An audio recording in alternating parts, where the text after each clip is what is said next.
Hola, buenos días, bienvenidas y bienvenidos al conversatorio Pasado y Presente de Relaciones entre China y Chile, un conversatorio que hemos organizado desde el Centro de Investigación sobre Desafíos Internacionales de la Facultad de Ciencias Jurídicas y Empresariales de la UFRO. Este es el primer conversatorio de un ciclo que vamos a organizar de aquí hasta el mes de diciembre en colaboración con otras unidades de la Universidad de la Frontera, como el Instituto Confucio. Para este primer conversatorio hemos preferido tener una visión, digamos, académica. Este es el primer conversatorio de un ciclo que vamos a organizar de aquí hasta el mes de diciembre. Juan Carlos, ¿puedes apagar tu audio para que no se escuche el eco? Gracias. Como decía, es el primer conversatorio de un ciclo que vamos a continuar de aquí a diciembre, colaborando con otras unidades de la universidad, entre ellas el Confucius Institute, y eso. Entonces, hoy vamos a tener una visión más académica. Hemos invitado a dos académicos emergentes en sus líneas de investigación, sus disciplinas, sobre esta temática en particular, una perspectiva histórica con María Montt y una perspectiva de relaciones internacionales con Francisco Urdínez, ambos académicos de la Universidad Católica de Chile.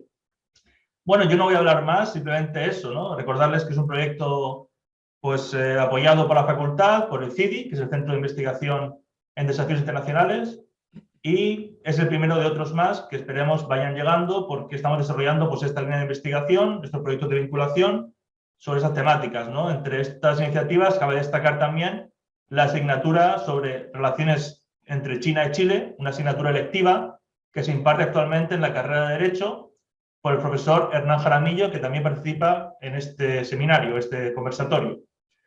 Y esperemos que esta asignatura pues, se pueda replicar en más carreras en el futuro, ¿no? Bueno, así que partido a partido, como decía el entrenador, vamos a comenzar. Va a empezar hablando María Montt, la presentaré muy rápidamente. María Montt es académica, por supuesto, profesora asistente del Instituto de Historia de la PUC, de la Universidad Católica de Chile. Es miembro del Centro de Estudios Asiáticos de la misma universidad, doctora por la Universidad de Manchester, y su línea de investigación en general ha sido pues, relaciones culturales y diplomáticas entre China y América Latina. La última o la línea de investigación que desarrolla actualmente se basa en los imaginarios sobre lo chino o la chinidad, después nos contará, ¿no? Los imaginarios que tenemos en Chile sobre qué significa ser chino, dónde viven los chinos, la diáspora china, las comunidades chinas en el extranjero, y ahí pues es una investigación muy interesante porque bueno, combina pues, una visión de historiadora, ¿no? Con una visión más, digamos, sociológica o antropológica, ¿no? Bueno, ahí nos va a contar muchas cosas. Yo ya me callo, no quiero hablar demasiado hoy, quiero escucharles a ustedes. Así que María, cuando quieras, empezamos con tu presentación y después pasaremos a la siguiente presentación de Francisco y después abrimos el debate con Hernán. Gracias. Muchas gracias, muy buenos días. Voy a poner este PowerPoint. Muchas gracias por la invitación. Juan Enrique, Hernán, a la Universidad de las Fronteras, al Instituto Confucio, es un gusto estar acá.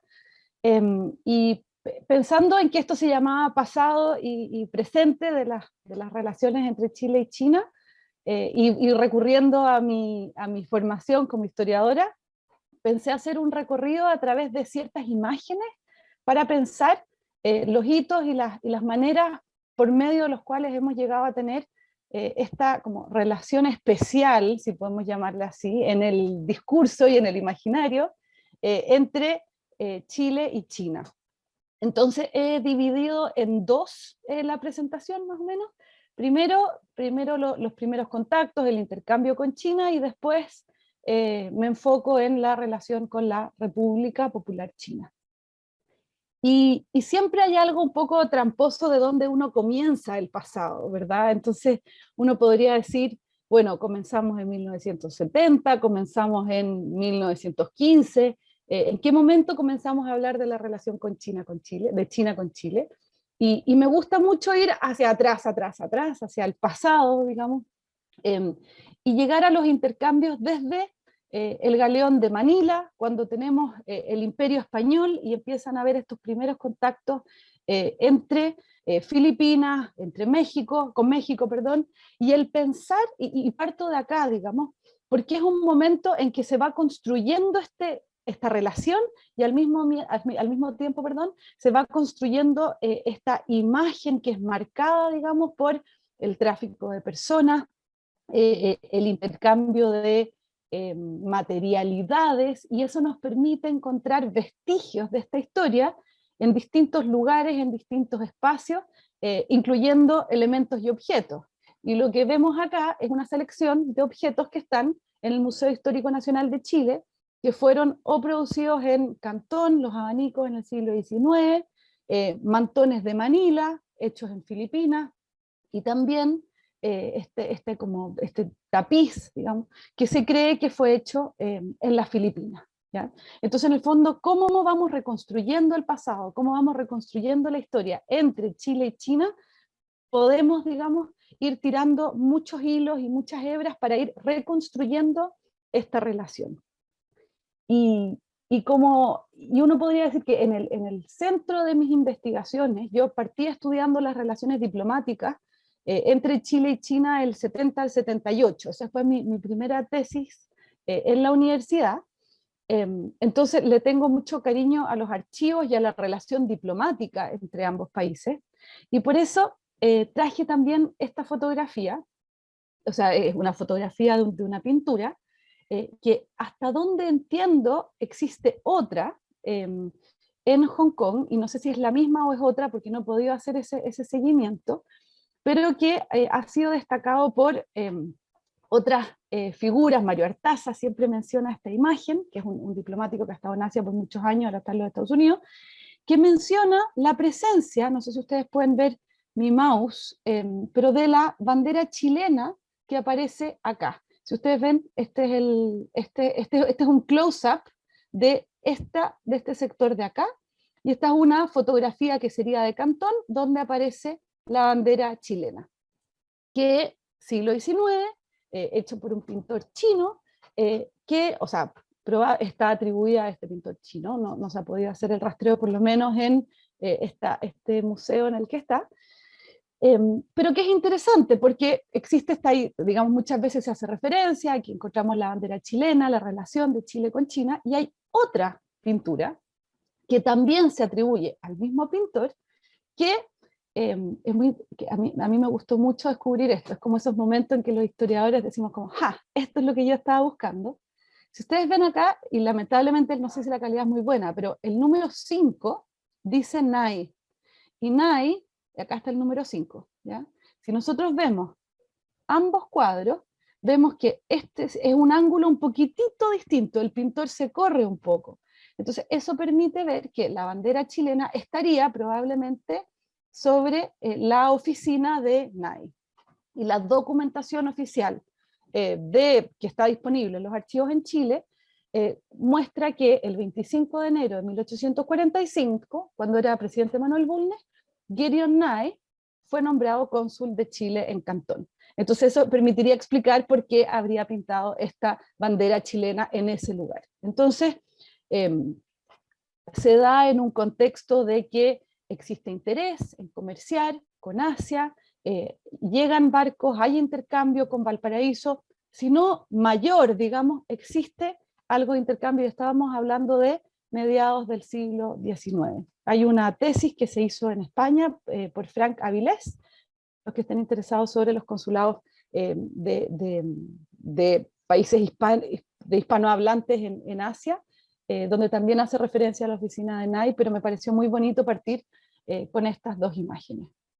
La historia va a continuar con el intercambio comercial sin limitado, también a través del intercambio por medio de trabajadores chinos que vienen a las Américas, incluyo los Estados Unidos, América del Norte, América del Sur, que son traídos en condiciones similares a la esclavitud, sino iguales, y dentro de los lugares donde los vamos a encontrar en América del Sur, va a ser en las Guaneras, entre otras, y esta es una fotografía que está también en la colección del Museo Histórico Nacional, también online, y que son las guaneras en donde están trabajando estos trabajadores chinos que son conocidos como culíes.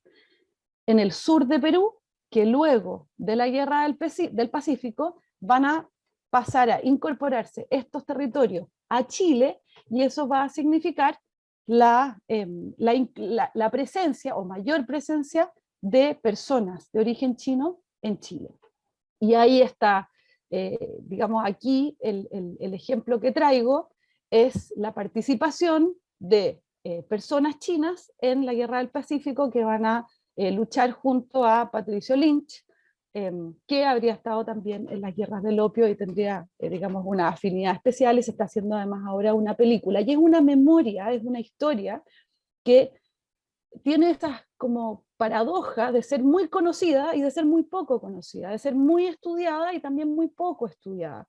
Este texto de Segal que habla sobre la esclavitud china en Chile, ahora hay un par de textos de Heidi Tinsman, donde ella también analiza la participación de los ciudadanos chinos, pero todavía es una historia que falta mucho por estudiar, así que también ahí tenemos una tarea pendiente. Y esta fotografía del campamento de Lurín, según Segal, aquí aparecería uno de los generales, digamos, una de las personas chinas que habría sido clave en la relación entre los chinos y los chilenos, que sería Quintín Quintana, que sería su nombre en castellano, o en español, digamos, españolizado, que luego va a trabajar en Santiago con fuerzas de policía. Una historia que también, insisto, es muy conocida y al mismo tiempo muy desconocida.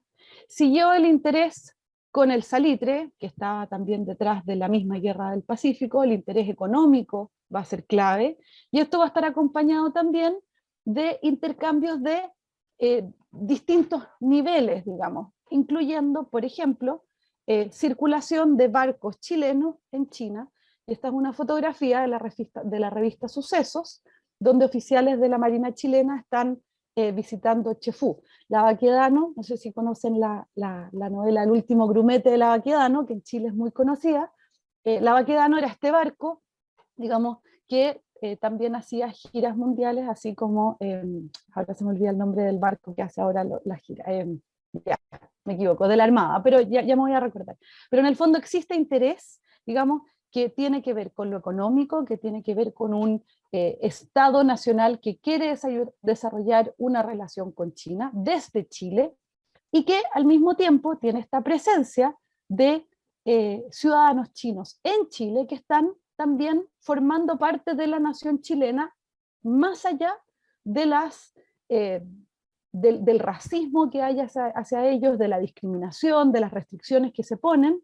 Y esta es una fotografía que está en el archivo de la Universidad de Tarapacá, y que también está disponible online si quieren ver ese proyecto, que es de 1909, donde vemos el directorio de uno de los centros asiáticos de estas comunidades que se forman, que vamos a encontrar en Arica, que vamos a encontrar en Iquique, que vamos a encontrar en distintos lugares, y que tienen fuertes redes transnacionales económicas, ¿ya? Y eso también va a estar acompañado con el racismo que vamos a encontrar en distintos países de América Latina, en México, en Perú, en las primeras décadas de los 1900. En el caso de Chile específico, entonces, tenemos esta primera oleada, si podemos llamarla así, con los trabajadores chinos que se incorporan después de la Guerra del Pacífico, y luego una siguiente corriente migratoria de principios del siglo XX, y después vamos a encontrar siguientes, digamos, a lo largo del siglo XX con mayor o menor medida. Pero Chile tiene interés a principios del siglo XX de tener una relación con China, y por eso, a través de Londres, se va a firmar un tratado de amistad entre Chile y la República de China. En 1911-1912 cae la dinastía Qing, se funda la República de China, y en 1915 se firma, digamos, en Londres, en nombre de Ramón Barros Luco y en nombre de Yuan Shikai, relaciones diplomáticas entre, un tratado de amistad, relaciones diplomáticas, entre la República de Chile y la República de China. Y esto se va a mantener hasta 1970, incluso posterior al establecimiento de la República Popular China en octubre de 1949. Lamentablemente no sé si alcanzan a ver, pero esa es una imagen de 1950 del archivo, es un documento que está en el archivo, en donde el embajador de China, de la República de China en Chile, digamos, le avisa al ministro que está en Chile, y es de enero de 1950. Entonces, entre 1949 y hasta el 70, en Chile, vamos a tener representación de el gobierno chino, que desde el año 49 en la República Popular China se va a Taiwán. Y eso va a llevar digamos, a que Chile sea parte, así como muchos países en el mundo, de un proyecto de diplomacia cultural desarrollado por la República Popular China. Ahí una figura central va a ser José Venturelli, y hasta el 18 de julio, así que tienen algunos días todavía, se puede ver la exposición online en el GAM, en Santiago, y hay algunas visitas guiadas del trabajo que hizo José Venturelli, que era un pintor, pero que, o sea, un artista, digamos, pero que además va a contribuir a el desarrollo de contactos entre latinoamericanos, chilenos incluidos, pero latinoamericanos, y la República Popular China. Y va a ser una figura bien reconocida por China en este intercambio, pensando que no hay relaciones diplomáticas formales. Vamos a ver distintos viajeros que van a ir a China. Se van a fundar en América Latina y en Chile un instituto de cooperación. Se va a distribuir material impreso, va a haber contacto con los partidos comunistas, se van a difundir información por la radio, a través de agencias de noticias, pero la República Popular China va a estar tratando de ganar espacio en el escenario internacional para ser reconocida, porque no tiene el puesto en Naciones Unidas, y en un contexto de Guerra Fría esta no era una situación fácil. Y eso va a llevar a que entre los 50 y los 60, de distintas maneras, a través de este mismo Instituto de Cooperación, vamos a tener visitas de distintas personas, entre ellos Pablo Neruda, y Pablo Neruda va a desarrollar en un primer momento una muy buena relación con China. Vamos a ver que, por ejemplo, para el cumpleaños de Neruda en el año 53, viene una delegación de China, incluyendo entre ellos a Ai Qing, quien va a tener un diario de viaje donde él cuenta sobre su relación y sus impresiones de Chile, así que aquí podemos ver sus imágenes, digamos, probablemente visitando las casas de Neruda, ¿verdad? Y China va a tener interés en desarrollar la relación con Chile. El gran ejemplo acá es el Instituto Chileno-Chino de Cultura, que se funda en 1952, que va a gestionar viajes, visitas, intercambios, va a organizar charlas en sedes de la Universidad de Chile, en distintos lugares en Santiago, pero también en algunos lugares en regiones, que lamentablemente existe poco registro, pero es algo en lo que estoy trabajando ahora, y hasta donde entiendo, habría una colección de arte chino que habría llegado en este periodo a Osorno, así que ando en búsqueda de ello. Si alguien sabe algo, por favor que me cuente, porque es interesante ver cómo están estas colecciones, y es una historia que todavía está reconstruyéndose. Se van a escribir, viajeros chilenos van a ir a China y van a escribir novelas, y van a escribir novelas, van a escribir poesías, van a escribir diarios de viaje, no necesariamente, yo diría, o al revés, diría, simpatizando con la República Popular China, pero no necesariamente tan convencidos si es que este es un modelo a seguir o no. Otros se van a volver muy fanáticos del modelo chino para implementar en Chile, pero vamos a ver que va a estar llegando información sobre China comunista a Chile, y que va a ir generando un ambiente y una idea de abrir relaciones diplomáticas con la República Popular China, incluyendo, por ejemplo, una delegación de mujeres parlamentarias en 1966 a China, y estas son fotografías del archivo en Shanghái. Finalmente, esto tiene éxito. Allende va a haber presidido el Instituto Chileno-Chino de Cultura, va a haber visitado China también en este periodo, y eso va a llevar a que en 1970, cuando Allende es elegido presidente en Chile, se van a firmar relaciones diplomáticas entre Chile y la República Popular China, y eso significa inmediatamente romper relaciones con Taiwán, porque la República Popular China tiene como condición el no reconocimiento de una sola, o sea, perdón, más bien, el reconocimiento de una sola China. Y esta fotografía acá, que es de un video, de hecho, es la presentación de cartas credenciales del embajador chino en Chile cuando presenta sus cartas credenciales a Allende en La Moneda. Y eso, digamos, no vamos a entrar en el gobierno de la Unidad Popular, pero la Guerra Fría, las dinámicas internacionales de la Guerra Fría, se van a ver representadas también en la relación entre Chile y la República Popular China. Y una cita que a mí me parece muy reveladora es una que hace Armando Uribe, quien fue embajador de Chile en la República Popular China, quien advierte, digamos, o sea, él recuerda en sus memorias que él ya en los 71, 72 veía cómo para el Partido Comunista Chino era compleja el proyecto que se estaba haciendo en Chile, y también en un contexto en que había mucho conflicto entre la República Popular China y la Unión Soviética. Y además, recordemos que en 1972 Nixon, el presidente de los Estados Unidos, fue a China. Entonces, digamos, el año 73, digamos que muchas veces es visto como paradójico en el mantenimiento de relaciones diplomáticas, no es tan paradójico si pensamos en el contexto internacional. La República Popular China va a tener buenas relaciones con la UP. Acá vemos una visita de Clodomiro Almeida, está también en esta fotografía que está en un libro muy interesante que hizo en la biblioteca del Congreso con su proyecto Asia-Pacífico, y vemos a Fernando Reyes Mata, caras conocidas en la relación entre Chile y la República Popular China.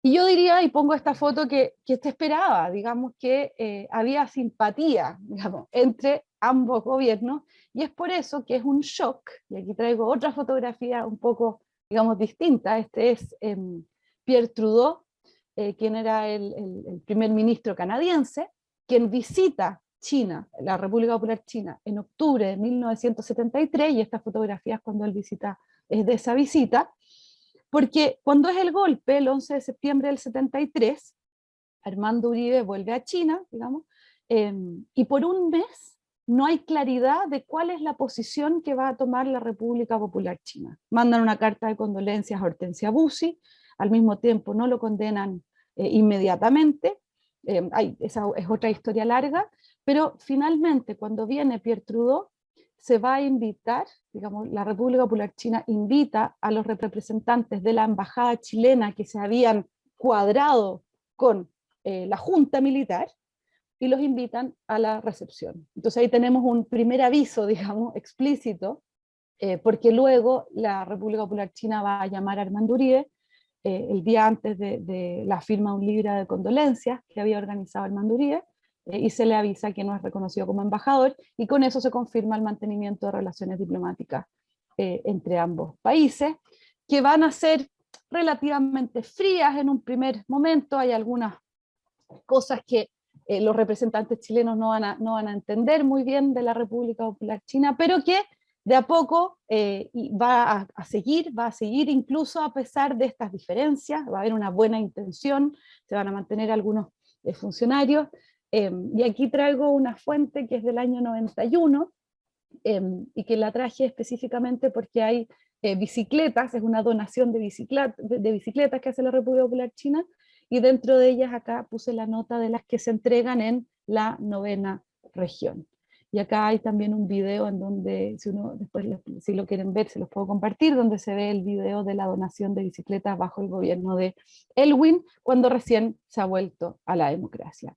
Y con eso, digamos, podemos ver esta larga continuidad en la relación entre ambos países para llegar al presente, digamos, de las relaciones entre Chile y China. Yo parto del presente como en el año 2000, ahí tenemos que ver cuándo decimos que es el presente, para la conformación de esta relación especial entre ambos países, que lleva a que Chile tenga un pabellón en China, que China colabore con la República Popular China, que estemos muchos de nosotros vacunados con Sinovac, y cierro con esta fotografía, que es de un lugar en China, pero que podría ser también un lugar en la 9ª región, pensando en cómo podemos también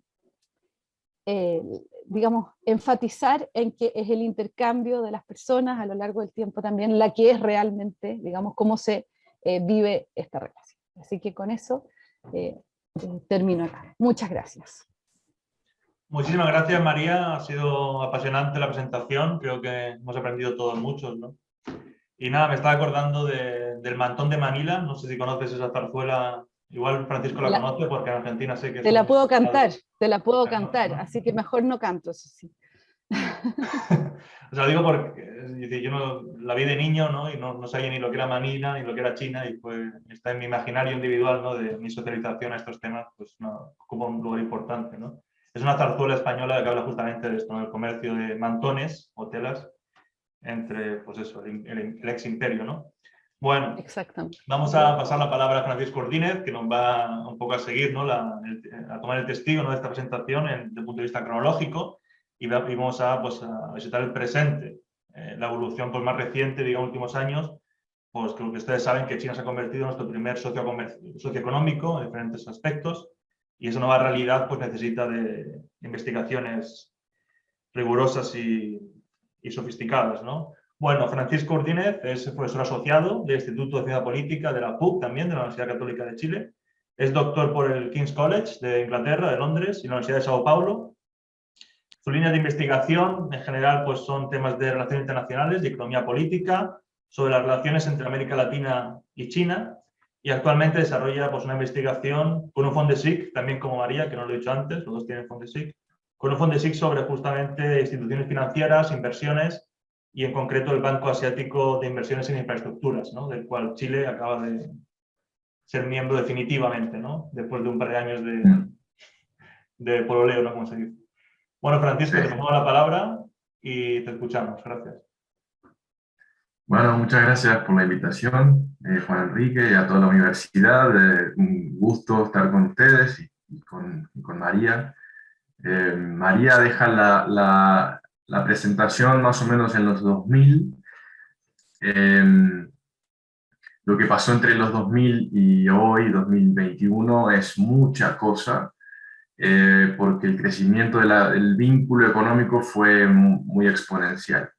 Así que lo que a mí me interesa es retomar un poco el raconto que hizo ella respecto al origen del intercambio cultural y de la diplomacia cultural entre Chile y China, y reflexionar un poco sobre cómo eso también ha transicionado a una diplomacia económica, ¿no? A medida que China se ha fortalecido y se ha transformado en la segunda economía del mundo, ha tenido más medios, más recursos para hacer una diplomacia con un peso económico que antes no se permitía. De hecho, bueno, es interesante reflexionar sobre el ascenso internacional de China, porque hay trabajos que estudian desde la mirada de relaciones internacionales cómo China está todavía hoy atrapada un poco en una tensión que es muy interesante, que es Yao Yopu, un académico americano, trabaja mucho sobre esto, que es el hecho de que China aún se vende en foros internacionales y a veces en intercambios bilaterales entre países, como un país subdesarrollado que desarrolla una relación sur-sur. De hecho, la retórica oficial consiste en eso. Y no siempre se condice con el comportamiento que China tiene, que parece más al comportamiento de países desarrollados, a patrones de norte, sur y relaciones asimétricas. Claro, es un país que de tantos años de desarrollo económico, es como si un niño chiquito, un cuerpo chiquito, explota y crece y se transforma en un hombre de 2 metros, pero aún se está acostumbrando a este cuerpo gigante. La política externa china aún está buscando un discurso que le quede cómodo en ese sentido respecto a cómo vincularse con América Latina, por ejemplo, o África, sin perder la esencia del vínculo más horizontal que tuvo en los 60s y 70s, pero también siendo fiel a la realidad que le toca, que es que China ha ascendido internacionalmente a ser la segunda economía del mundo y el país con el que Estados Unidos disputa liderazgo internacional en un montón de agendas. Claro, para hablar de una China, digamos, potencia internacional o hegemónica, que es un tema muy estudiado en relaciones internacionales, le faltan 3 cosas claras al país, que son, primero que nada, un desarrollo militar a escala global, donde está muy por detrás de los Estados Unidos, pero también es un país que carece de una moneda que sea estándar de intercambios económicos sostenidos, El renminbi ha tenido todo un esfuerzo por globalizarse, pero no ha sido tan exitoso. Hay algunos swaps de moneda que hace el Banco Central chino con bancos latinoamericanos en ese sentido. El dólar aún sigue siendo una moneda de referencia muy fuerte. Y en tercer lugar, el soft power, que le llamamos en relaciones internacionales al poder blando o al apelo que tienen los discursos culturales y asociados al desarrollo científico, cultural, académico de los países en otros países. Es decir, qué tan bien se valora el desarrollo cultural, valorativo, y a veces los estereotipos con los que un país se identifica en el extranjero, eso cómo ayuda a la promoción de las relaciones internacionales entre países. China sigue siendo un país que genera mucha desconfianza, mucho desconocimiento, y aunque hay vínculos de siglos a veces, como comenta y mostró María, es desconocido por la gran mayoría de la población, y se ve la relación de China con nuestros países como una relación muy nueva que es un poco disruptiva en ocasiones. Y el riesgo claro que existe para potencias que ascienden tan de golpe, que se ha visto cuando ha habido procesos de transición hegemónica, es lo que en relaciones internacionales se llama overstretching, que es básicamente cuando las potencias pretenden hacer más de lo que pueden. Entonces, América Latina, en la lista de prioridades de la política exterior china actual, es un poco el último orejón del tarro, es decir, siempre ha sido muy poco prioritaria la región.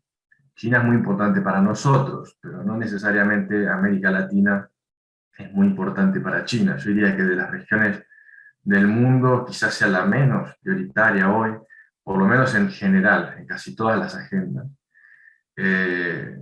Y claro, es un poco un ejemplo el vínculo que pueda China tener con América Latina del potencial overstretching, es decir, de querer hacer tanto en la región, más a veces de lo que permiten las capacidades materiales del país, pueden generar más costos que beneficios. Habiendo hecho esta introducción así un poco latera de lo que sería como un par de nociones de relaciones internacionales, les quiero contar, digamos, qué ha pasado con China en los últimos 2 o 3 años desde que estamos transitando la pandemia, ¿no? Mostrarles un poco qué ha pasado con donaciones de bienes sanitarios, más recientemente en Chile el fenómeno importante de la vacuna que comentaba María ha sido muy trascendente para el país en el último tiempo. Así que quisiera resumirles un poco eso. Sé que algunos han visto esta información, de hecho está en el público Diego Telias, que es mi colega con quien hice esta base de datos, que sistematiza toda la diplomacia de las máscaras que China hizo en la región en el último, bueno, en realidad fue en el año 2020, cuando fue el pic de la primera ola, y como no había información sistematizada en prensa, tuvimos que utilizar Twitter, diarios, canales de comunicación gubernamental y demás, con ayudantes todos los días ir filtrando, limpiando, para entender dónde y quiénes estaban donando máscaras, respiradores, kits de COVID a los países. ¿Y a qué se debe toda esta confusión o toda esta dificultad? En principio se debe a que a medida que China se ha vuelto una potencia internacional y ha empezado a promover el desarrollo de un capitalismo de Estado que es exportable, no solo es el Estado el que centraliza la actividad de la exportación de vínculos económicos. De hecho, hay una descentralización relativamente grande en la que hay actividad tanto de empresas multinacionales, cuanto de fundaciones, por supuesto también gobiernos provinciales tienen un rol central. Y lo que empezamos a notar cuando sistematizábamos toda la información de las donaciones chinas a América Latina era que en realidad el gobierno central chino tenía un rol relativamente secundario. casi todas las donaciones venían de empresas, de fundaciones, de municipios. También tuvo un rol importante la diáspora china en estos países. Por ejemplo, la diáspora china en Santiago, que tiene mucha presencia en el barrio de Meix, organizó 2 campañas importantes de donación de máscaras al municipio de Santiago, se las entregaron a Alessandri, fueron importantes esas máscaras porque fueron las primeras en ser donadas. Y algo que se ve también claramente, que el mapa quizá no lo permite porque es como un collage, es que el 60% del dinero recaudado, donado por entidades chinas, se concentró en 3 países, que fueron Venezuela, Brasil y Chile.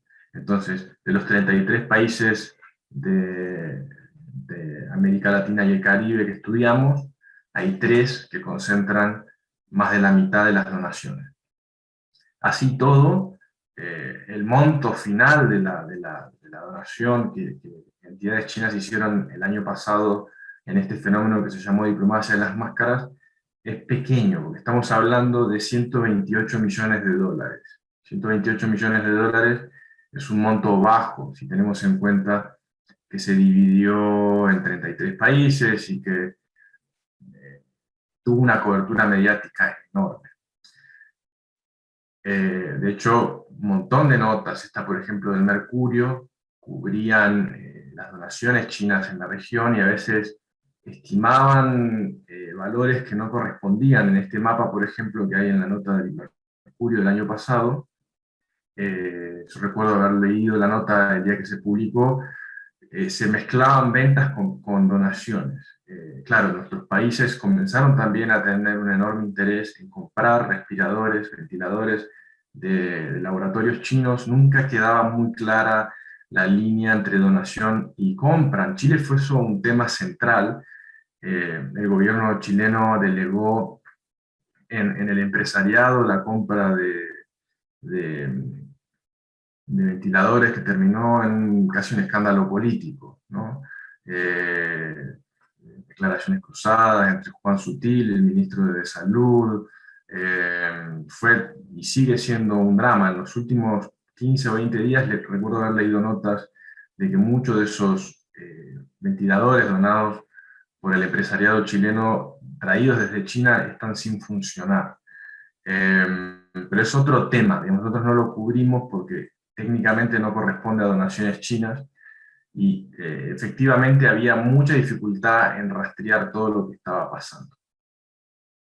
Entonces, el fenómeno en Chile fue central porque fue uno de los 3 países que más donaciones recibió, y además si ustedes se fijan en la figura de la derecha, Chile es un país en el que primó enormemente el tema de donaciones de empresas. En verde tenemos aquí enterprises. Entonces, junto a Brasil, por ejemplo, o a Perú, son 3 países donde la mayoría de las donaciones recibidas vinieron de empresas. En el caso chileno es muy interesante cuando empezamos a estudiar quién había generado el vínculo en la donación. Esto en relaciones internacionales nosotros muchas veces lo omitimos porque tenemos una mirada muy estatocéntrica y la relación entre estados, asumimos que son cajas negras. Por eso los trabajos como los que hace María en mirar archivos y canales diplomáticos es tan importante. En 50 años, cuando se miren los canales diplomáticos de la pandemia, se verá el siguiente fenómeno, que es que la embajada chilena en China fue la que tuvo la iniciativa en generar la campaña de recaudación de donaciones. El embajador Schmidt, que ya tenía experiencia en terreno en China y mucho vínculo con el empresariado chino invirtiendo aquí en Chile, además porque había sido parte de la Confederación del Agro y tenía vínculos con vitivinícolas y con exportadoras de cereza, se vinculó con todas estas empresas, por supuesto por teléfono o por mail, pidiéndoles que acercaran donaciones al edificio de la embajada chilena en Beijing. Y la embajada se transformó en una especie de de galpón de acopio, si se quiere. Se llenaron cuartos con máscaras, kits de medición de temperatura, guantes, overoles, bueno, botas, kits de COVID, insumos para crear kits de COVID, en fin. Y todo eso junto a los ventiladores que se fueron comprando en el proceso de intercambio acá de la CNA y todo el rol del empresariado chileno rastreando y consiguiendo estos ventiladores con mucha dificultad. Había una se dio una competencia muy fea entre países por comprar los pocos ventiladores que había disponibles en el mercado. Todo eso se acumuló en la embajada y se lo empezó a enviar en vuelos de LAN o en vuelos a veces militares, que fueron distribuyendo las donaciones principalmente en 3 grandes lotes. O sea, el grueso de las donaciones chinas a Chile llegaron en 3 grandes lotes, pero de vuelta lo interesante es que la iniciativa vino de la diplomacia chilena desde China. Y el vínculo diplomático, esto que lo estudié cuando lo estudié de cerca, lo que noto es que el vínculo diplomático entre Chile y China es central, porque genera 2 cosas. Por un lado, aprendizaje previo que permitió capitalizar esta urgencia en una efectividad muy buena en juntar donaciones, que ni Argentina, ni Colombia, ni México, por ejemplo, pudieron hacer. Y Brasil tampoco, porque el caso brasilero es distinto, ahora les puedo comentar. Y otra cosa interesante es que el vínculo diplomático muchas veces se interrelaciona mucho con el empresariado, o sea, muy particularmente el vínculo diplomático chileno relacionado al capital reciente en China. En Chile, por ejemplo, Tianqi, Jingdong, que es una especie de mercado libre en China que se encarga de organizar campañas de venta como el Día de la Cereza, una vez al año. En China es muy importante. La Fundación Jack Ma hizo donaciones. Después empresas como, bueno, vitivinícolas, la Universidad Tsinghua hizo donaciones, Huawei, las Tres Gargantas, todas empresas que han tenido presencia en el mercado chileno en los últimos años. Y después hay 2 canales que están en verde y en rojo que son muy minoritarios. La embajada china en Santiago, que a priori cuando yo empecé la investigación con Diego hubiese imaginado que este hubiese sido el canal central, cuando uno espera que las relaciones sean entre Estado a Estado y lo que prima es la alta diplomacia, tuvo un rol mínimo. Hicieron una donación mínima al Ministerio de Interior y de Salud aquí en Chile, de unas pocas cajas de insumos, y luego el diputado Isacor consiguió unas donaciones a la Municipalidad de Rancagua. En perspectiva son mínimas. Lo mismo con el monto de las donaciones de la diáspora. Estas donaciones fueron muy chicas, aunque sí fueron muy importantes por el timing, porque estas fueron las primeras donaciones que se hicieron en Santiago, la Cámara de Comercio de Wenzhou, de Zhejiang. Fueron donaciones hechas a la municipalidad cuando no había en el mercado máscaras. No importaba si podías pagar $3 la máscara, simplemente no había. Estas cámaras de comercio juntaron máscaras que se donaron a carabineros, por ejemplo, en los primeros 15 días de la pandemia, fueron muy valiosos. No sé cómo vengo de tiempo, Juan. Estoy jugado, ¿no? 5 minutillos. Bueno, 5 minutillos. Entonces, una pregunta que me he hecho con colegas es ¿qué efecto tuvo la diplomacia de las máscaras en lo que los chilenos piensan sobre China? De hecho, hace tiempo vengo estudiando qué es lo que los chilenos piensan sobre China en general. Y se hizo un survey, o sea, una encuesta online a chilenos y otros nacionales, argentinos, brasileños, colombianos, peruanos, para preguntarles, son 3.162 personas, para preguntarles qué pensaban sobre la donación de insumos chinos en la región. En particular a mí me interesaba ver si esto ha generado que las personas piensen mejor o peor de China y si la reputación de China ha mejorado en los últimos tiempos, sobre todo recordando la primera diapositiva que mostré del déficit en soft power que China aún tiene a escala internacional. Los países que se entrevistaron, y lo que se hizo fue hacerle leer a las personas dos noticias, o sea, una u otra. Había gente que leía una noticia donde se hablaba de la donación de respiradores y equipamiento médico, y mencionaba que esto iba a mejorar la capacidad de respuesta del Ministerio de Salud, y que era una donación valiosa, una nota ficticia, pero que se acercaba mucho a una nota real. Y hay una nota aparte que la leyó algún grupo de personas, un tercio de los encuestados, que tiene un tono más sensacionalista, si se quiere. Matiza un poco el beneficio de la donación, habla de polémica internacional, el cuerpo del texto que daba por leer, en el párrafo menciona la acusación de Donald Trump al gobierno de Xi Jinping de ocultar información y de mentir respecto a las cifras de infectados. Es decir, es una nota que tiene una mezcla de aspectos positivos y negativos, ¿no? Lo interesante en general es que independientemente de la nota que la persona leyó, prima la referencia a virus y pandemia en la respuesta que da la gente cuando se le pregunta qué es lo primero que se te viene a la cabeza cuando te dicen la palabra China. Y de hecho, si esto uno lo compara con otros países, donde tienen establecidos sus marcas país en términos de soft power muy claras, ¿no? Con iconos muy estereotipados de lo que es el país, das cuenta de que China es el único país donde la asociación con el virus prima. Esto se repitió a principios de 2021 y se mantuvo el efecto. Y también la asociación que se hizo de China respecto a la pandemia generó que los individuos también tuvieran una predisposición más grande a usar otros conceptos negativos para referirse a China.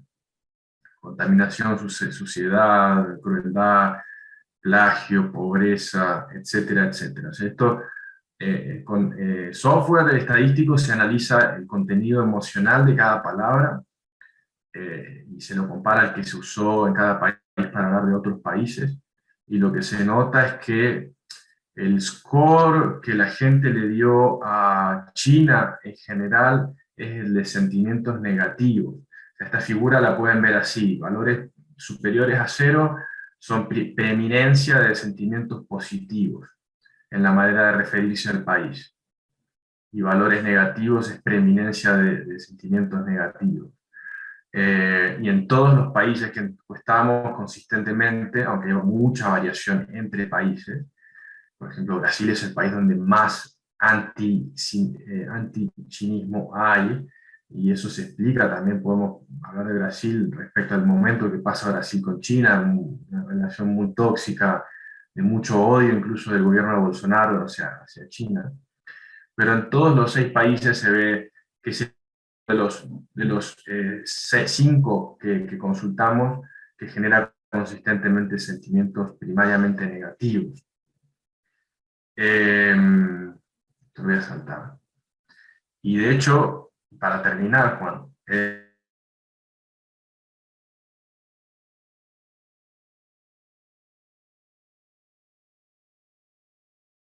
Parece que se ha congelado Francisco, de hacer frío ahí en Santiago hoy. Sí. Vamos a esperar a ver si vuelve.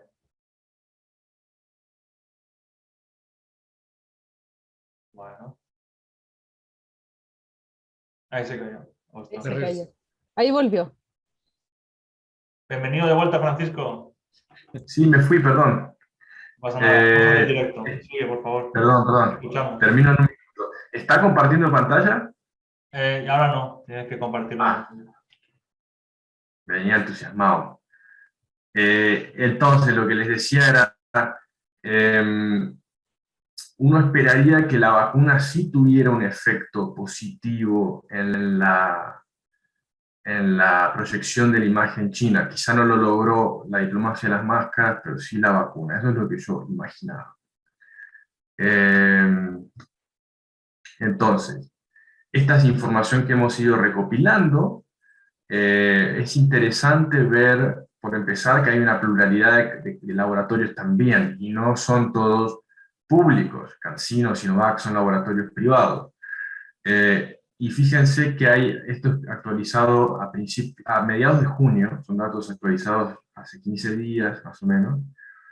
Hay una distinción entre los convenios que cada país tiene y cuánto efectivamente se recibió de ese convenio.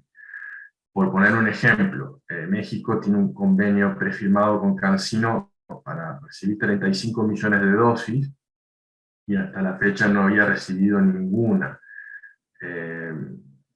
Entonces, también ahí hay una dificultad grandísima en rastrear qué países y cuándo han recibido vacunas de parte de laboratorios chinos. Eso lo pongo para poner en contexto el caso chileno. El caso chileno es una excepción para bien. Fíjense que no solo recibió todas las vacunas que tenía preacordadas, sino que recibió más. Acordó 10 millones, a la fecha, en el registro que estoy haciendo con alumnos, había recibido 15 millones de dosis.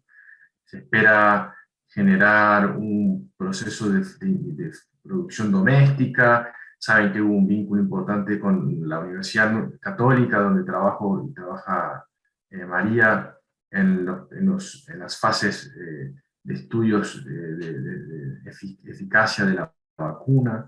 Eso facilitó mucho el vínculo del laboratorio con el gobierno chileno y en garantizar la oferta de vacunas y que nunca se cortara.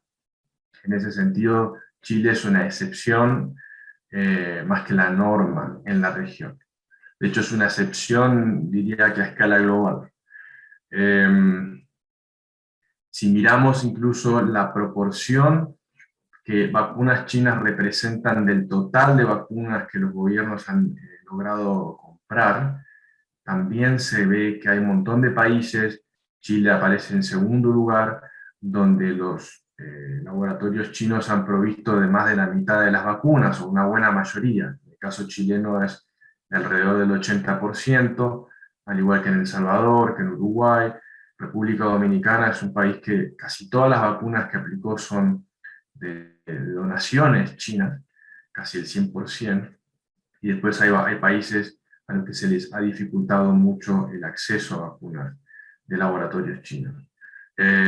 Aquí juega un rol importante también el vínculo con Taiwán, que no voy a entrar en eso, pero por supuesto los países que reconocen a Taiwán aún tienen enormes dificultades en conseguir vacunas de laboratorios chinos, por razones obvias. Es decir, técnicamente no habría dificultad en comprarlas, pero generalmente se producen dificultades en conseguirlas, no están en la lista de las prioridades, los precios que se ofrecen son altos, eso lo podemos charlar. El caso paraguayo es un caso claro de eso. Con esto cierro, con esta figura abstracta, simplemente para contarles que lo que hemos visto es que el cambio en la percepción de 2020 a 2021 no ha cambiado respecto a si la persona se vacunó o no con vacunas chinas, ni tampoco si se enfermó o no con COVID. Es decir, la imagen de China en la región persiste fuertemente dañada. La pandemia ha tenido un impacto enormemente negativo sobre la proyección china en América Latina. Probablemente demorará años en recuperar la imagen positiva que había tenido hasta los años 2000 y algo, porque China sí tenía altos índices de imagen positiva, y la diplomacia de las máscaras, la diplomacia de las vacunas y todo el fenómeno reciente no ha logrado revertir eso. Así que estamos en un momento, para ponerlo en perspectiva con lo que contó María, donde las relaciones se construyeron desde muy de a poco, llegaron a un pic, yo diría, de positividad en los 2015, 2016, 2017, y hoy está en un momento malo, sobre todo en lo que hace a impacto en la opinión pública, y sospechas y resquemores que genera China en la opinión pública en general aquí en Chile y en América Latina.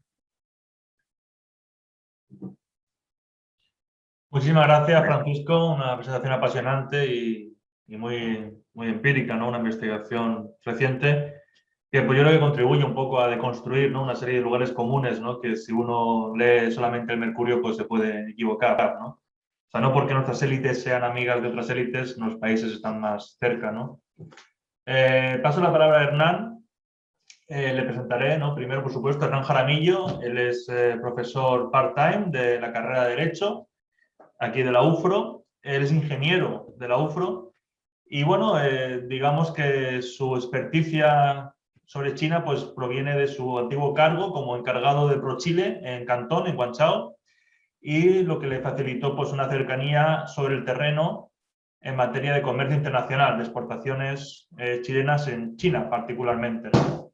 Y ahí pues le paso la palabra a Hernán, puedes hacer tus comentarios a los ponentes, a los invitados, y también plantearles preguntas, y acto seguido pues pasamos al debate con la sala. Gracias. Gracias, Juan.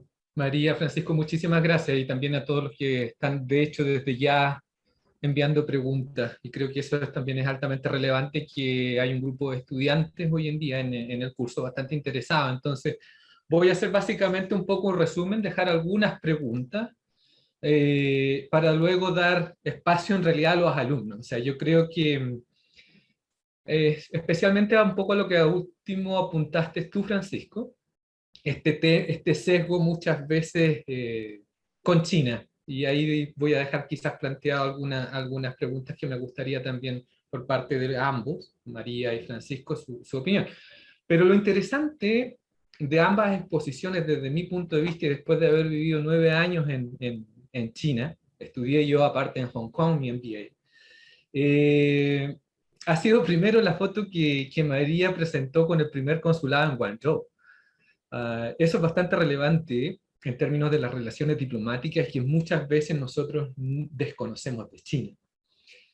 Lo segundo altamente relevante, que María también lo mencionó, es cómo de una otra manera durante la Guerra del Pacífico la diáspora china que se encontraba en Chile, en el norte de Chile, también ayudó de una otra manera en la Guerra del Pacífico y apoyó al ejército chileno, aspecto que muchos de nosotros no conocemos. El otro punto que quiero plantear, que María también lo planteó, es precisamente, tú hiciste una división un poco de la China imperial, cuando termina en 1911 con el emperador Puyi, y luego viene el periodo nacionalista de China hasta 1949, cuando comienza la nueva China, fundada por Mao Zedong. Y aquí en este periodo nacionalista, bueno, son expulsados a Taiwán, ¿cierto? Y se forma la República China, que básicamente es Taiwán, y la República Popular China, que es lo que está hoy en día conocemos nosotros como China bajo el Partido Comunista, que muchos de nosotros también desconocemos. ¿Por qué estoy planteando cada uno de estos puntos de desconocimiento? Porque para mí, desde mi punto de vista, resulta paradójico que hoy en día el mundo académico, el mundo empresarial, muchas veces cuando hablamos de China nos enfocamos solamente a las relaciones comerciales con China y qué hitos diplomáticos hemos tenido en algunas instancias. Pero saber la historia de China, entender a China, nos lleva a comprender lo que es la civilización china. Si nosotros colocamos a China solamente con las dimensiones de modernización, tecnología y crecimiento económico, estamos entendiendo a una civilización de 5.000 años de historia bajo un concepto solamente occidental de cómo entendemos modernización y desarrollo. Yo creo que eso ha sido súper interesante y de verdad muchas gracias, María, cómo lo desplegaste. Ahora, en relación hay un tema que te quisiera preguntar, que tú no lo quisiste tocar, pero me gustaría brevemente, que es en relación. El presidente Allende, bueno, era el periodo de la Unidad Popular, y tengo entendido ahí, y todos saben que tenía una cierta cercanía más hacia este comunismo de Lenin, de lo que era antes la URSS, la Unión República Socialista Soviética. ¿Cómo, desde tu punto de vista, para los chinos esto jugó un rol para poder continuar las relaciones diplomáticas en este periodo y después continuar durante el periodo militar? ¿Cómo esto realmente fue visto por los chinos, María? Sí. Muchas gracias por los comentarios y la pregunta, y eso también pregunta, creo que Emelit Figueroa también se refería a eso en el chat. Es fascinante. A mí, digamos, yo podría hablar muchas horas de esto, pero la pregunta que tú haces es interesante verlo como una aparente paradoja. Así trato de explicarlo, digamos, porque si lo pensamos solo desde Chile, la relación desde el 70 en adelante y el golpe y el mantenimiento de relaciones diplomáticas después con la dictadura, si lo pensamos solo desde Chile, es una paradoja, porque tenemos un gobierno de izquierda que cae por un golpe de derecha que mantiene relaciones diplomáticas con un régimen de izquierda, ¿verdad? Que es la China comunista. Hay dos posibilidades para verlo. Uno es el enemigo de mi enemigo es mi amigo, y para eso tenemos que salir de Chile e ir a un contexto global de Guerra Fría, en el cual después de la Segunda Guerra Mundial existe esta dinámica de bipolaridad en los cuales en un primer momento la República Popular China se inclina hacia la Unión Soviética, pero que después, durante los años 60 sobre todo, se abre un quiebre en la manera de ver el modelo, digamos, que lleva a que haya una gran diferencia entre la República Popular China y la Unión Soviética. Entonces, cuando estamos en el año 72, 71, esa relación está, podríamos resumir como casi totalmente quebrada. Y en ese contexto ocurre el golpe en Chile, en el cual los Estados Unidos tiene una posición, y es un Estados Unidos que desde el 71 y 72 se había acercado a la República Popular China, alterando la dinámica tradicional de Guerra Fría como solo dos campamentos, izquierda-derecha, ¿verdad? Porque acá tenemos que una República Popular China se acerca a Estados Unidos. Entonces, esta aparente paradoja no es una paradoja. El año 73 ocurre el golpe en Chile, y para China, de una u otra manera, uno podría pensar, esto pone en evidencia que el régimen soviético, un modelo soviético, no funciona, porque se llegó al poder a través de las elecciones, y desde China es la revolución la que te llega al poder. Lo que sí es interesante, y con esto ya termino, es que desde China, por ejemplo, se le va a pedir a Chile, y esto está en los documentos de la diplomáticos a los que decía Francisco, que yo estoy esperando que los abran en 50 años más y ver qué es lo que pasó ahora, ¿verdad? No voy a poder revisarlos probablemente, pero ojalá hubiera podido. Es que desde China se pide que, por favor, cuando en Chile se haga referencia al cáncer marxista, que era una manera de referirse durante la dictadura, ¿verdad?, se especificara que era el cáncer marxista soviético. O sea, en el fondo, la relación es compleja, ¿verdad? Eso es un muy buen ejemplo de pensar la complejidad de la relación, pero que se va a mantener. Entonces, por eso digo que es una aparente paradoja. Si lo pensamos localmente, es una paradoja, se mantienen relaciones con un régimen de izquierda. Si lo pensamos en un contexto global, en un contexto de Guerra Fría, entonces pone en evidencia, digamos, la cercanía de la República Popular China con los Estados Unidos, y también de una República Popular China que acaba de tener el asiento el año 71 en Naciones Unidas, expulsando a los taiwaneses que habían tenido el asiento las décadas anteriores. Perdón si no está muy claro, y estoy feliz de responder todas las preguntas que tengan al respecto. Si No, es que súper claro. Mira, hay un pool de preguntas, voy a hacer una más a Francisco para luego ya pasar con porque hay hartas preguntas. Dale, Emily, Hernán, la pregunta fue haz tuya. tu comentario y pregunta a Francisco, y después yo leo una de las preguntas más oportunas Fantástico. en el chat, ¿vale? Venga. Fantástico. Francisco, tú mencionaste, y me llamó la atención algo, tú dijiste, bueno, que China pasó de un cuerpo chiquito, ¿cierto?, a tener un traje grande, y hoy en día está tratando de acomodarse al traje. A ver, yo desde mi punto de vista, yo creo que China hoy en día está en un periodo de el famoso rejuvenecimiento que ellos han ido plantando sobre, especialmente el presidente Xi Jinping. ¿Esto qué significa? Es volver a tener la relevancia mundial que tuvo hasta el siglo XVII. En términos económicos, hasta el siglo XVII, China siempre fue, durante la historia, en los registros de la historia, quien tuvo el 30% aproximadamente del GDP. ¿No crees tú que China, de una u otra manera, no es que el traje le esté quedando quizás grande, sino que China juega un rol en el largo plazo y tratando de una u otra manera de utilizar un soft power para poder moldear y comenzar ahora a influenciar lo que nosotros entendemos como globalización desde el punto de vista occidental? Chuta, es una buenísima pregunta. Si vamos por parte, ¿no? Es verdad que China hasta el siglo XVII representaba un buen pedazo de lo que sería el Producto Bruto Mundial.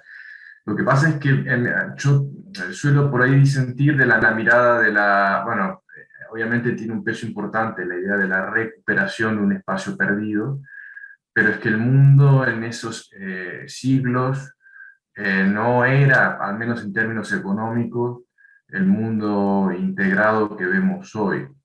Es decir, el rol que le toca a China ocupar hoy como segunda economía del mundo es un papel en el que necesita aprender algo que nunca hizo antes. Quizás si tuvo un papel importante en términos del PBI global, el contexto ha cambiado tanto en los últimos 3-4 siglos que exigen, digamos, replantearse cómo vincularse con casi 200 estados-nación y mantener buenos vínculos con todos. Es un desafío grande que ningún otro país en la historia moderna lo ha hecho, y lo ha hecho también, ¿no? El crecimiento sostenido le ha permitido a China tener vínculos positivos, productivos con casi todos los países del mundo. Eso es muy meritorio.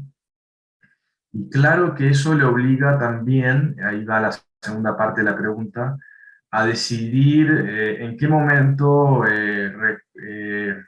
influye con cierto liderazgo sobre lo que se entiende por bueno, una economía globalizada, un sistema global en el que hay ciertos consensos. Vivimos en un mundo hoy aún que es hijo de lo que se llama Bretton Woods, la herencia de las instituciones de la posguerra mundial, en la que Estados Unidos tuvo un rol central, y muchas de las instituciones son hijas de una hegemonía norteamericana, responden a los intereses de los países occidentales, y China ha tenido una buena relación con esas instituciones, y un buen pedazo de la discusión en la literatura hoy es cuánto China toma de eso y cuánto China pretende adaptar eso a una realidad que se le adecue mejor. China tiene, por ejemplo, una participación muy menor en el Fondo Monetario Internacional y en el Banco Mundial de lo que debería respecto al tamaño de su economía. Y ahí uno puede preguntarse si, por ejemplo, el Banco Asiático de Inversión en Infraestructura no es un banco creado para suplir un poco el hecho de que así como China tiene que adaptarse al cuerpo, el resto de los países también tienen que adaptarse a este jugador que en pocos años reclama legítimamente un espacio que las instituciones no logran dar cuenta del mismo. Hay que releer y readaptar algunas instituciones internacionales. Para mí es el momento en el que estamos ahora, el momento de reajuste, donde instituciones paralelas a las que existen, no me parece que sea la salida que vaya a dar más beneficios a China. Es decir, apostar sus bancos, apostar a su multilateralismo y demás, no sería algo deseable. Eso generaría un desacople, un camino más hacia la bipolaridad. Pero al mismo tiempo también estamos estancados en las instituciones actuales. La OMC, por ejemplo, nunca ha logrado adaptarse a las dificultades que ha generado China en el sistema multilateral del comercio. Y ahí estamos. Yo creo que hoy estamos en un momento donde hay un vacío enorme, sumado con la pandemia, se generó un vacío enorme de liderazgo internacional, de multilateralismo, y los países están todos esperando o preguntándose cómo va a ser el mundo con una China mucho más activa, donde las instituciones reflejan un poco mejor los intereses y la mirada de las relaciones internacionales que tiene China. En Estados Unidos eso genera pavor y obviamente hay miradas muy despectivas hacia eso, que siempre apuntan a la crítica primero sobre el impacto sobre los derechos humanos y los valores universales, cómo impactaría sobre instituciones como Naciones Unidas y demás. Pero no está claro para mí todavía. Estamos en un momento de transición donde el sistema se está adaptando al hecho de que va a haber dos países, pues va a ser un sistema bipolar, no necesariamente una guerra fría. De hecho, yo tiendo a disentir de la gente que traslada la experiencia de la Guerra Fría a la relación entre China y Estados Unidos hoy. No me parece que sea adecuado ese marco analítico, pero sí habrá un sistema bipolar donde China va a jugar fuerte en el diseño de instituciones. Y no está claro aún cómo van a adaptarse los dos sistemas. Yo tengo más dudas que certezas, hermano, sobre cómo va a ser eso. Bueno, de hecho lo estoy estudiando. Yo estoy ahora escribiendo, desarrollando un proyecto de libro para entender el fenómeno de exportación o de globalización de capitalismo de Estado de parte de China en América Latina, y el rol que las empresas multinacionales chinas, sobre todo las estatales, tienen en la política doméstica en América Latina, en regulación ambiental, en negociación con gobiernos, en desarrollo de licitaciones, cómo afecta la imagen también que China tiene en la opinión pública. Es un tema que está todavía muy falto de entendimiento. La realidad avanza más rápido de lo que podemos analizarla realmente. Gracias, Francisco. Bueno, un último comentario para ya dar espacio a Juan y a los estudiantes y a todos los que están realizando preguntas. Bueno, desde mi punto de vista, efectivamente, no está claro, pero hay algo que sí tengo claridad en que hoy en día el mundo claramente se está moviendo hacia Asia, y ahí están pasando varias cosas bien interesantes. Hoy en día está rompiendo esquemas como hoy en día entendemos el desarrollo. Tenemos casos no solamente de China, tenemos casos de Singapur, tenemos casos de Corea del Sur, Japón. Tenemos el caso, bueno, Singapur con todo este concepto de tecnocracia. China de una otra manera está aprendiendo y está manejando el desarrollo al respecto. China con su sistema de un solo partido y autocrático, a pesar de que muchos chinos quizás no les gusta el partido, sin embargo confían en él, que es un poco lo contrario que nos pasa en nuestra sociedad o en el mundo occidental. Entonces yo creo que al respecto, más que una aversión muchas veces, y sobre todo con el sentiment analysis que tú presentabas hacia China, particularmente durante un periodo donde tienes un virus que fue catalogado, acuérdate que por el presidente Trump como el virus chino, entonces genera todo un subconsciente a la hora de dar una decisión y un sesgo.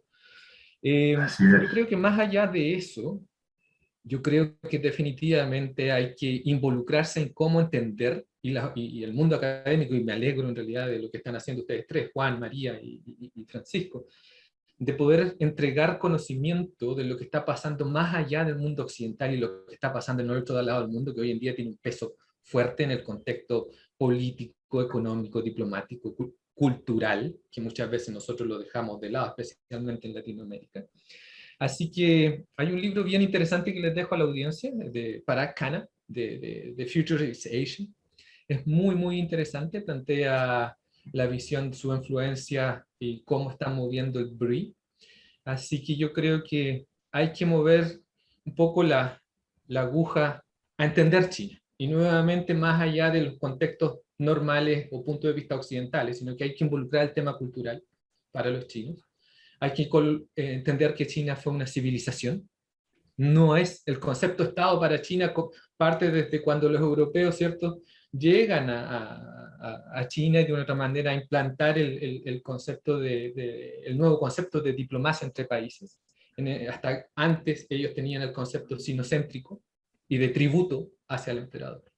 Entonces, nada, yo creo que la invitación a toda la audiencia, estudiantes y el resto que está escuchando es: hay que entender a China. Hay que saber qué es lo que está pasando en el otro lado del mundo. Gracias, Juan. Gracias, Francisco. Gracias, María. Muchas gracias, Hernán, por tus comentarios y preguntas. Muy estimulante. Yo un comentario muy rápido antes de leeros las preguntas de los estudiantes es que, claro, o sea, los académicos somos académicos, no somos diplomáticos, no somos, no sé, zapateros o fontaneros, nos dedicamos a lo que nos dedicamos, ¿no? Y concretamente, claro, eso nos obliga, por ejemplo, a los discursos oficiales como el de la rejuvenación o rejuvenation of the Chinese nation, el reconocimiento de la nación china, a tomarlo con cuidado. O sea, eso es equivalente a cuando en las escuelas europeas te decían que tus antepasados eran los visigodos o los galos, ¿no? Omitiendo pues 8 siglos de dominación musulmana, por ejemplo. Cuidado, o sea, no se trata de decir que es verdad o mentira, se trata de ir más allá de la retórica oficial. La retórica oficial busca legitimar políticas e instituciones, no busca construir una realidad y menos aún histórica, ¿no?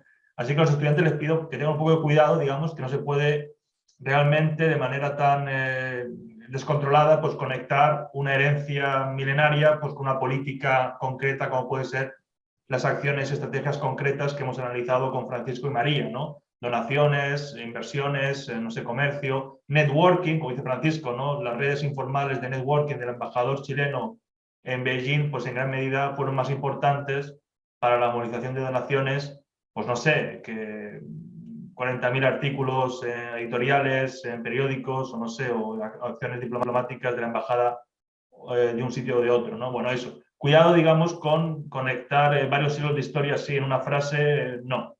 La rejuvenación rejuvenecimiento de la nación china es una marca del actual presidente chino y busca legitimar, digamos, su mandato y nada más. No se trata de tomarlo al pie de la letra.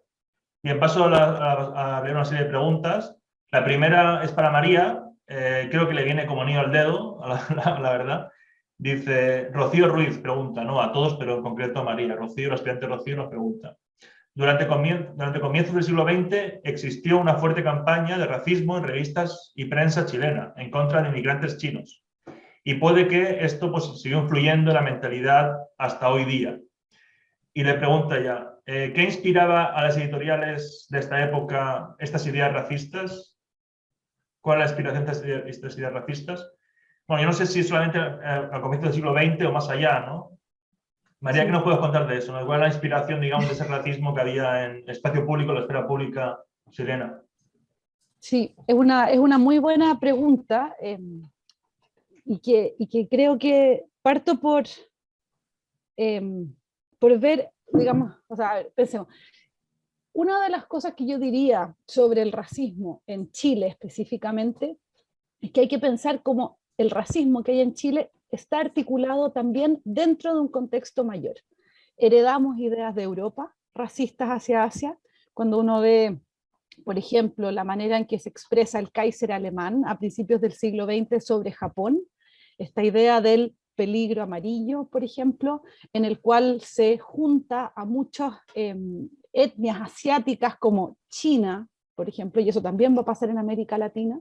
Entonces, estos discursos van a ser transnacionales, van a circular de distintas maneras. Y en el caso específicamente de Chile o de América Latina, un elemento clave va a ser el racismo que va a estar presente en los Estados Unidos, que va a llevar a una ley que va a prohibir la inmigración de personas asiáticas que han venido a construir ferrocarriles, etcétera, pero se va a parar eso. Y eso va a llevar a que, por un lado, haya migración desde Norteamérica hacia Sudamérica, pero que al mismo tiempo se hereden estos mismos discursos que están en Europa, que están en Estados Unidos y que van a llegar a América Latina. Y que están también en Asia, porque en Asia están las potencias europeas con o colonias, o embajadas, o esta presencia. Entonces, son muchos los discursos racistas hacia personas asiáticas, que se concentran muchas veces en el caso de personas chinas, y que en América Latina lo vemos en la prensa, pero también los vemos en las discusiones diplomáticas, las discusiones parlamentarias, que continúan hasta nuestros días, y que, como bien decía Francisco, la imagen de China mejora, pero en momentos de crisis, principios del siglo XX, ¡pah!, aparecen nuevamente todos los racismos, todos los imaginarios, y cuando vemos los imaginarios racistas sobre los chinos a principios del siglo XX, no es tan distinto a lo que se dice en redes sociales, a los memes que circulan, a las maneras de referirse a las personas chinas, que llevó a que exista este movimiento de Stop Asian Hate. Terminemos con el odio hacia los asiáticos, o sea, hacia lo asiático, y jóvenes en Temuco, en Santiago, están expresándose en contra de este racismo. Entonces, ahí me pasó, digamos que creo que es muy interesante la investigación que está haciendo Francisco para ver qué pasa con la vacuna y cómo esto afecta, porque en un momento uno puede ver una imagen, y en este momento estamos en medio de la crisis. A mí mucha gente me pregunta, ya, pero en el fondo los chinos crearon el virus, ¿verdad?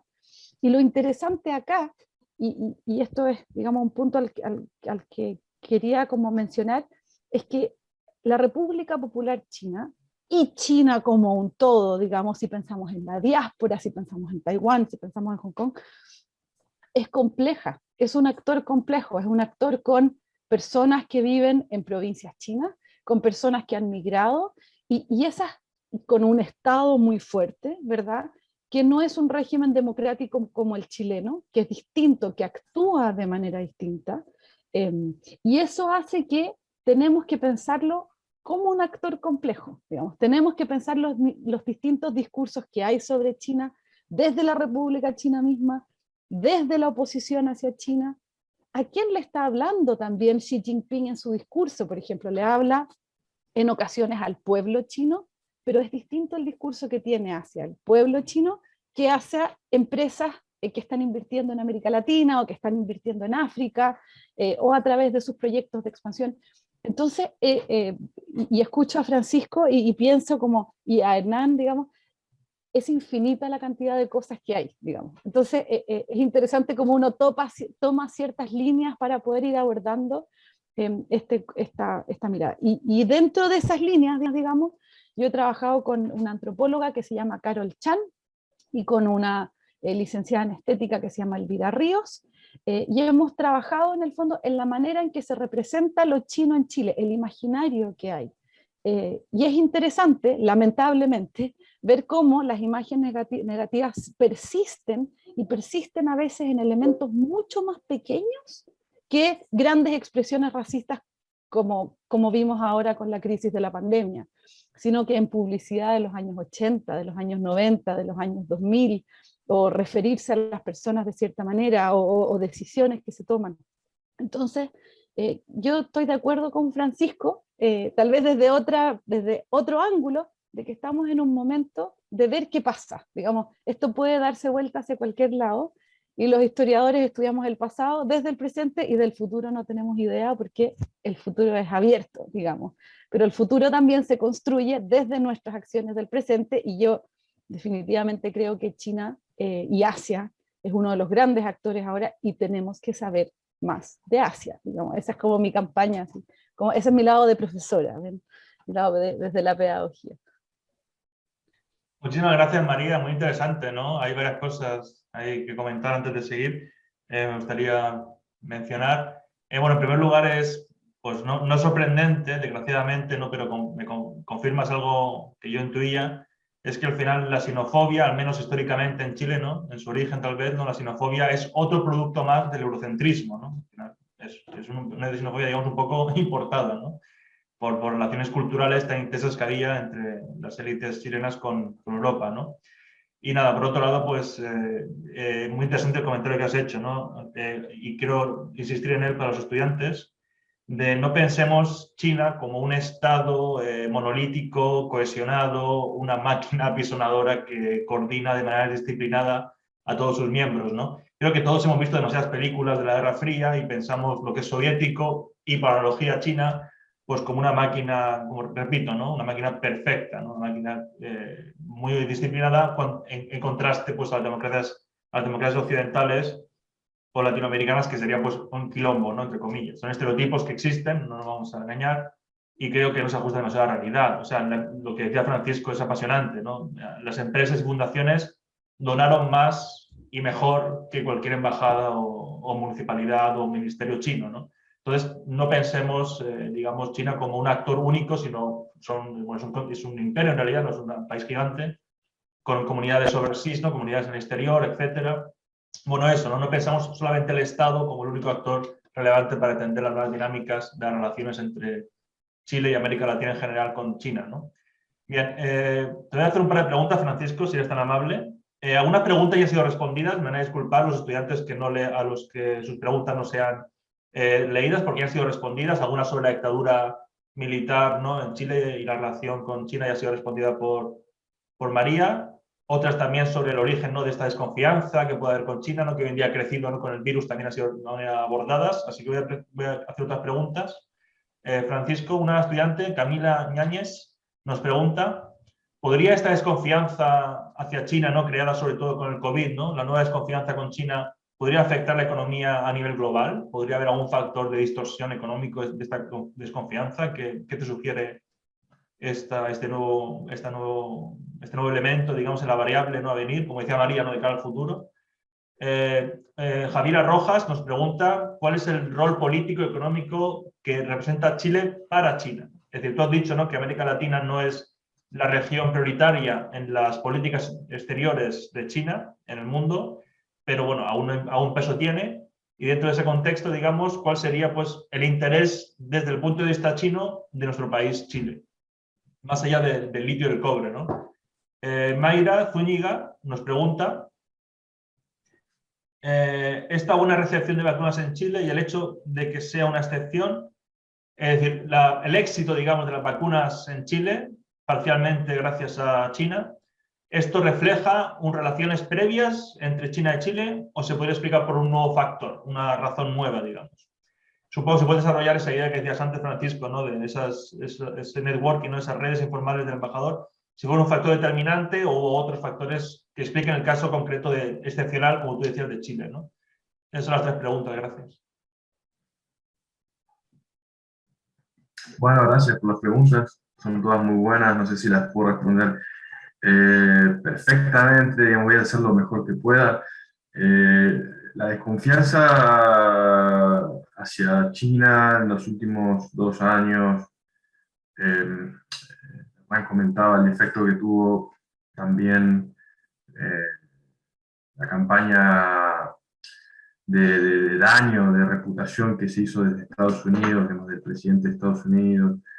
Todo eso ha sido muy pernicioso para la proyección que China hace de su imagen a escala global, pero no creo que esté relacionado, mejor dicho, lo que he visto en encuestas es que no está correlacionado con la evaluación que los individuos hacen de la economía china. De hecho, algo, por ejemplo, interesante es que hasta el año 2018, datos de Latino Barómetro, que es esta encuesta que evalúa todos los años lo que los latinoamericanos piensan sobre distintos temas, de democracia, instituciones, partidos, y se les pregunta a veces por temas de política exterior. Los latinoamericanos siempre daban una evaluación muy buena, muy positiva a China, pero sí, sin embargo ya en los 2000 se disociaba claramente en las preguntas el impacto económico del impacto político que China tenía en la región. Es decir, siempre la relación económica con China generaba consenso absoluto de que era absolutamente positivo. En cambio, la relación política tenía matices. Muchos respondían que por ejemplo, la relación con China podía generar desestabilización en el vínculo con Estados Unidos, y eso hay gente para la cual pesa, que parezca increíble el peso simbólico que tiene Estados Unidos en la región, aún sigue siendo muy grande. Y yo creo que esa diferenciación se va a acentuar, y que la valoración de la economía de China, sobre todo en América Latina, donde somos una economía a la que nos cuesta crecer. Hernán recomendaba un libro, hay otro libro buenísimo que se llama How China Escaped the Poverty Trap, cómo China escapó la trampa de la pobreza. Pues el modelo de desarrollo y de sacar gente de la pobreza y de desarrollar provincias del interior y demás, es donde más tiene para ganar el modelo exportador chino, porque es donde más exitoso ha sido. Entonces yo creo que no hay o no habrá una asociación en el futuro de el impacto negativo de la reputación china por el COVID y efectos en la economía. Por el contrario, creo que la economía será lo que ayude a China poco a poco a revertir esa imagen negativa, que puede durar no sé cuánto, porque estos impactos, es verdad, es una crisis, es una pandemia. No es que la gente va a seguir asociando a China con la pandemia por siempre, pero hay un lag, hay una especie de fixación con ciertos atacos cognitivos. El daño reputacional de los países puede durar décadas a veces. Como hay todavía una asociación Alemania, todos cuando hablan de mucha gente puede seguir asociando a Alemania con lo que pasó durante la Segunda Guerra Mundial, por ejemplo. Es muy difícil para los países construir soft power y reputación global, y desprenderse a veces de injustas calificaciones. Lo del racismo, incluso en el caso de China, es fuertísimo. Creo que es un tema que yo no estudio porque es más para antropólogos y gente que se mete en temas de un análisis más subjetivo, más cualitativo del discurso, pero hay, creo, sí, un componente fuerte de racismo también en el imaginario hacia China en América Latina. ¿Por qué Chile es interesante para China? Es una pregunta muy difícil de responder. Desde el punto de vista diplomático, Chile tiene una relación muy buena con China. Fue el país primero, luego de Cuba, si no me equivoco, en el 70, cuando reconoció a China, de toda la región en reconocer a la República Popular, lo cual implicó desreconocer a Taiwán. Alguien preguntaba en el chat eso. Y yo he aprendido desde que estoy aquí que hay hitos importantes en la relación, ser el primer país que reconoce a China como economía de mercado dentro de la OMC, el primer país que firma un tratado de libre comercio, el primer país que recomienda el ingreso de China a la OMC. En la página de Cancillería le llaman los 4 grandes, los 4 hitos. Hernán debe saber mejor, porque ha trabajado en esto. De hecho, recuerdo hacer entrevistas con diplomáticos hace 2 o 3 años, donde el ingreso de Chile al AIIB, al Banco de Inversión en Infraestructura, era urgente un poco porque lo veían como un nuevo hito. Ser el primer país de América Latina en entrar al banco iba a contribuir a construir esta marca de ser siempre un país que prioriza mucho el vínculo con China. Pero eso se demoró. Acá hubo cuestiones domésticas que dificultaron ser el primero. Ecuador fue el primer país en entrar al banco oficialmente. Pero Chile sí es un país que tiene un vínculo, una relación muy intensa, muy sólida, de mucha confianza, y la relación comercial hoy es importante. Si bien en porcentajes lo que Chile exporta a China puede ser ínfimo, pero el tipo de productos que importa son muy importantes y con poca sustituibilidad, si le llamamos así. Son algunos de estos bienes difíciles de conseguir en otros países. Entonces Chile es un mercado importante para China.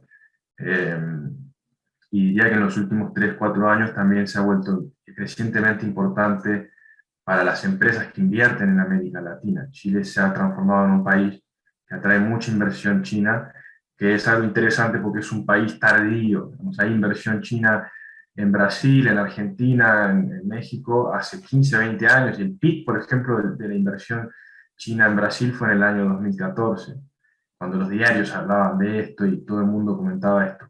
En Chile llegó relativamente reciente, hace 3 años, 4 o 3 años, y es un fenómeno importante también. Y el éxito de las vacunas en Chile creo que refleja algo interesante, que es que el vínculo bilateral, y relaciono con la pregunta anterior, entre Chile y China no solo es entre estados-nación, sino que hay vínculos importantes a nivel empresarial, se están construyendo vínculos ahora a nivel universitario, las universidades chilenas cooperando con universidades chinas. En este caso yo estoy estudiando un poco el tema, no tanto como quisiera porque no he tenido tiempo, pero la Universidad Católica tiene una relación de años con el laboratorio de Sinopharm, porque ha habido cooperación en el desarrollo de los testeos de inmunidad y de eficacia de vacunas que Sinopharm vende en Chile hace años para la hepatitis, para la influenza.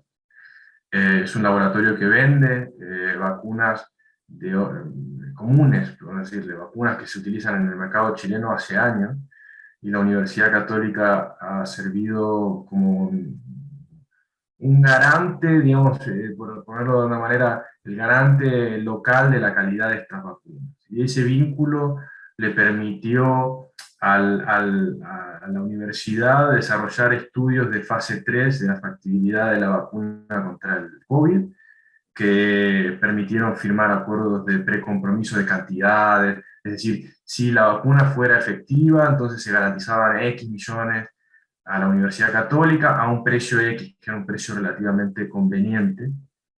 Y la universidad fue la que firmó el convenio con el laboratorio, y luego la universidad trasladó ese convenio, la representación de la contraparte chilena la trasladó al gobierno. Mi entendimiento es que es eso lo que sucedió.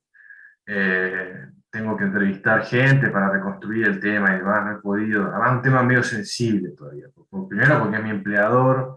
Segundo, porque hasta hace 3 semanas la vacuna seguía siendo muy cuestionada. Es un tema sensible, pero mi sensación es que el éxito de la vacuna en Chile refleja la importancia fundamental que tiene el vínculo no estatal en la relación entre Chile y China, que incluye fundaciones, empresas, universidades, diásporas, individuos. En Chile eso es muy sólido, muy fuerte, no lo es así en otros países de América Latina. Así que eso. Muchísimas gracias, Francisco. Tú lleva cuidado, no te metas en líos. No.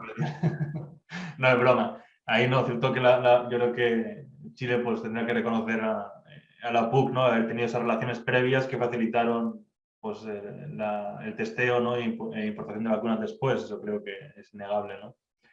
Bueno, creo que vamos a ir cerrando ya. Llevamos ya 1 hora y 40 minutos. Muchísimas gracias de nuevo a María y Francisco. Les invitaremos de nuevo si tienen tiempo para presentar sus libros. El libro sobre las percepciones de la chinidad, ¿no? O de lo chino en Chile que está preparando María. Y la primicia, ¿no? Que nos ha contado Francisco hoy, el scoop, ¿no? De su libro sobre inversiones y política doméstica, el laberinto político latinoamericano, ¿no? Cómo las empresas chinas y el gobierno chino pues, consiguen navegar, ¿no? En estos escenarios tan complejos políticamente, ¿no? Como en otros países. Así que insisto en que seguramente nos veremos de nuevo, ¿no? Aquí en la UFRO, espero que en persona pronto. Y bueno, muchísimas gracias por venir, a ustedes, a los invitados y sobre todo a todo el público. Muchísimas gracias a los estudiantes que han hecho preguntas, veo que hay interés, estamos instalando masa crítica y capacidades, ¿no? En nuestra universidad, en nuestro país, porque nos jugamos nuestro futuro en ello y diría nuestra soberanía, ¿no? En una situación en la que China es nuestro primer socio, no conocer qué pasa en China o qué pasa entre los 2 países, pues es un riesgo que no podemos correr. Así que creo que es una contribución importante pues, para todos estos desafíos, ¿no? Así que muchas gracias de nuevo por todo y nos vemos pronto. Hasta luego. Muchas gracias. Chao. Gracias a ustedes, gracias Gracias. Hernán, Enrique. Gracias por la invitación. Francisco, Gracias, María. Hernán. A ustedes, cuídense.